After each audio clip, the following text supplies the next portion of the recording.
So the rebalance just hit. There were 2 things that were nerfed and 4 things that were buffed. This video I want to focus on 2 of the things that were buffed that I think were going to make the biggest difference. It's going to be Dreadshot and Hornet on my free-to-play account. I will get to the other stuff in a separate video, but for now I want to focus on these 2. Now, one important note to make is that they did the math wrong or something with Dreadshot. It's kind of really irritating that we didn't find out until literally the last second. It is not getting a 65% damage buff like we thought it was. It is actually only getting a 10.5% damage buff. So that's significantly worse, right? I'm a lot less confident about its performance now. However, one thing that they also didn't mention is they buffed the reload time. So it was 10 seconds, it's now 7 seconds. That was also not mentioned in the notes, but that's a good thing to see in terms of a weapon that's otherwise very, very bad. So I have this Dreadshot Dreadnought. So I did not pair them together because they sound the same. I paired them together because I actually have been using this slightly even before the buff. And then I also have Hornet on Aegis because Hornet works very similarly to Podgun, and I've been using Podgun on Aegis, so this would be a nice comparison for me. Imperial Temple, this map here, I would usually go with Panther, but I do have Aegis, which is pretty similar, so this is a decent map for this. To give this a gander, as you might say. This guy's got Javelin racks, that's interesting. But let's see. So, yep, okay. So what I've heard is exactly what I'm seeing here. One single burst from 2 Hornets is enough to apply Venom. Look at that, that should kill him. That's actually solid. So what it used to do was that you'd have to have 3 bursts, so 1, 2, 3. That is usually what would apply the Venom effect. Now, you can do it really quick. And the Venom effect, the damage of the Venom is slightly higher, 8% higher. It's not a noticeable amount, but what is noticeable is that it doesn't take as long for it to apply. Come on, please. No. Sad. Yeah, still not much of a brawler. But we still have the Dreadshot knot here, as you might say. Hey, try me, fool. I thought that's a Juggernaut. I thought that was the... Hey, no. Go away. I have a reload implant on here as well. Let's see. How fast is the reload? Yeah, it's not bad. It's not bad. It could be worse. Drop your dome, please. Thanks. Boom. Boom. Boom. Boom. The thing with Dreadshot is that it's always had some pretty decent range. Oh, I might be cooked here. Never mind. He's dead. It's always had some pretty decent range, so the optimal range increasing to 100 meters is, I think, pretty solid. I liked to see that. No, please don't. Yeah, no, I'm dead. Fair enough. Bro, what? That's what killed me? Are we for real? There was also a Surge nerf, I should say. And, I mean, I do have Surge here, so I may as well use it. The EMP time is way shorter. Well, I can't even say way shorter. Instead of 4 seconds, it's now 3 seconds. It's not a big deal, but what that does actually mean is that now I actually get my ability back faster. See, after killing that Aegis, I didn't need 4 seconds, I only needed 2 seconds. So I killed the Aegis, and now I have my ability back a second faster than I otherwise would have. So that's an interesting note to make as well. Hey, what's up, pal? Yeah, sorry, I didn't mean to. Alright, so let's try that again. I'm gonna start with the Aegis. Range is like 120, I think.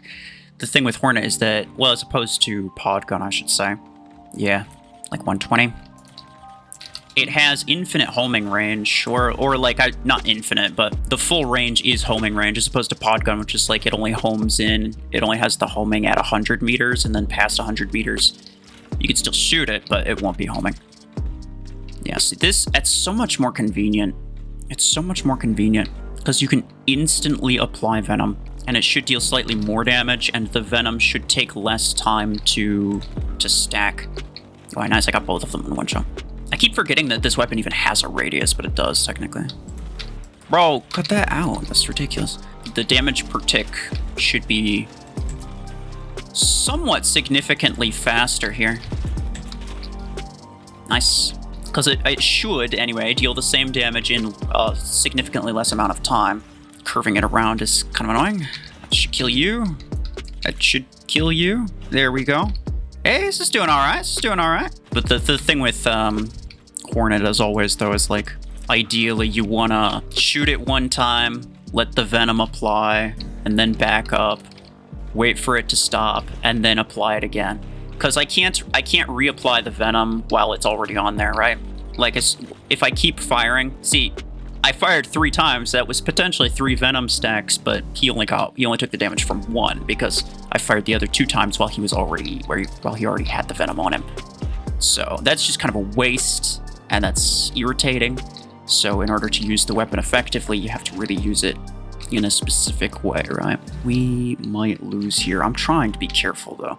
Hey, pal. Bruh. Oh, ha! I got him, Noah. Let's go. Nice. Hey, bro. Now you don't want it. You don't want it. Are we cooked, chat? Are we cooked? Yeah. Yeah, I think so. I think so. Because my man's linked on to me. There's no chance that the bots don't try to freaking get him. Ow. Yeah. Alright, so we did pretty well on that last one. We actually got 10 kills with that. The problem was that it's such a passive weapon, like you can't really be aggro with it. I feel like you can be more aggro with pod gun, to be honest. And so because of that, I just wasn't able to push into the middle really effectively. Or maybe I could have if I was a little bit more on top of things, but the TLDR is that I did not end up winning that match, but it's okay. Let's try this one. I do usually start with my Aegis on this map. Yeah, you see the way that a pod gun would not have this problem, which is so annoying. This is why I don't like Hornet that much. This is my problem with Hornet more than anything, more than the damage, more than whatever, is that they, like, when you fire it, it kind of, like, low-key curves downward. It kind of curves downward, whereas pod gun will curve upward and it'll curve slightly above, like, this hill. Like, I'm trying to curve around this hill. You see, I can't even hit this guy until I have, like, a legit straight shot on him. It's actually insane. I really dislike that. Like, more than anything, I really just wish they fixed freaking Hornet's firing mechanics. It's just kind of really bad. All right, get out of here. Get out of here. Let's see if I mag dump on this guy. He's getting shot by someone else as well. Yeah, it does okay. Boom, boom, boom. Ow! Okay. Yeah, whatever. The question now for Hornet, is, like, it's very similar mechanics to pod gun. So is it better than pod gun, or is it still worse, do I think?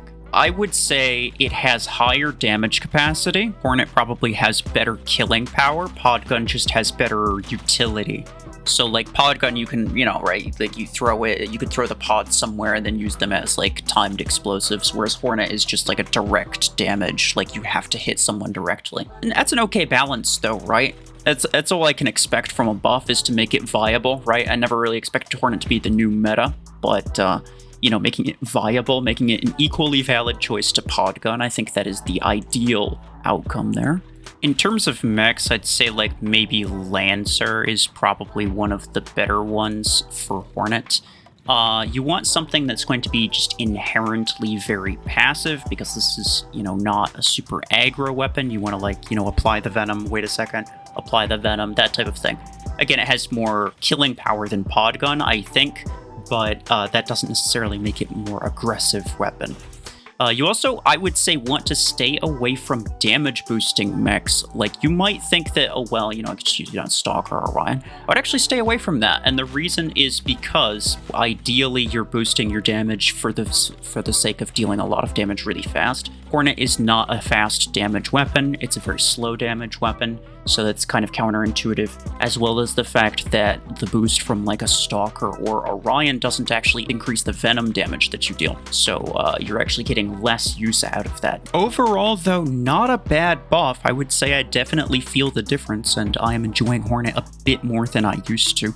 If you were to ask me personally, I would probably still go with pod gun over Hornet, just because I really dislike the firing mechanics of these. It feels really bad to use. Alright, this map, let's go. This is a decent map for Dreadshot, because it is decently ranged, and Dreadshot is a rather ranged weapon. It's even more ranged now. 1, 2, 3, yeah, it's decent. It's decent. Like, it's not going to do as much damage as, like, maybe a sniper weapon, right? But what it does have is a lot more ammo. So it has the... Oh, hello. We're almost dipped into the back rooms. So it has the potential to kill multiple things a lot more reliably, right? And also to strip down, like, multi-layered shields, for example. And I will definitely be trying this on Orion in relatively short order, because I think that's one of the things that it may even replace the likes of like Tetra Rifle or Railgun on Orion, simply because this weapon has some pretty heavy aim assist and those other sniper weapons do not. And that's going to be really helpful for mobile players, right? Where they can get that aim assist from a weapon while still having pretty darn good range. I think that's something that they're really going to appreciate. Certain people are really going to appreciate. The damage buff on it, like, I can't really feel much of a damage buff, to be honest, which is sad. It really needs a you know, per shot damage buff, to be honest. I think it's the main thing that it's missing. But it's got a faster reload. So at least the, you know, the sustained DPS is significantly higher because of that. But yeah, let's see. At least I know when he's going to be targeting me. Hey, get out of here. Freaking dummy. Alright, let's try to grab this before he respawns. He might spawn there. Okay. Yeah, that's... Bro, he's got another guided by... Okay. Some of you guys need to chill out. I'm be honest. Some of y'all need some serious help. Some of y'all need some serious help. And I don't mean physical help. Yeah, mess them up, boys. Let's see. Hopefully this doesn't go really bad. Usually I'd start with Aegis, because on a map like this, in order to even get to the center, or... Ooh, no, I kind of got lucky, to be honest. In order to have any kind of decent chance here, I would usually want to run some type of protection. Boom, boom, boom. Okay. Bro, what was bro doing? Like, he's just kind of staring at the wall for a second. Alright. Now get a good vantage point here. That Seeker can jump me. Like, there are certain places... a lot of the high up places Seeker actually can't jump to. Like, if it tries... Ouch! What the heck was that, bro? Oh, it's a cheetah bot, bro. Alright, we have it here on Orion, and honestly, probably one of the best maps to try at Elon Station. So let's freaking go. I can come up here and kind of do what I would usually do, I think. Boom, boom, okay. 2 shots on that one guy. Keep in mind that, like, one of the main drawbacks of, like, Railgun, for example, is that even though obviously it does way more single shot damage, after 3 shots, you're kind of out of ammo. And maybe you can get a 4th shot out after not too long, but, like, it just takes forever to get your ammo back after that. For this, I can shoot, like, I don't know. I don't even know what my mag size is. It's like freaking 12 shots or something like that. I have a rare, mag size implant on. Okay, 16. Yeah, not bad. 16 times.